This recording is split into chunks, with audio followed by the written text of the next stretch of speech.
Hello, welcome to Lisa Marvin Art. That is, oh Lord, Liquitex Iridescent Gold, Golden Magenta, Prussian Blue, TLP Macaw, Golden Teal, custom purple I made, and my Cell Activator is Payne's Gray, and Australian Floetrol. I thought these colors would be easy, but I always forget them.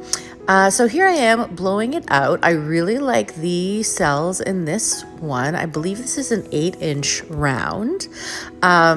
We have some peacock cells going on. We have some multi-dimensional cells going on. You'll see the end result, you'll let me know. But sometimes I like to take my little skewer, make kind of petals or fix places I didn't really like. I spin her out until the paint doesn't move anymore. And here is the final result up close. So you can see all the different colors popping through. That gold really looks yellow, doesn't it? So let me know what you think. You like these guys?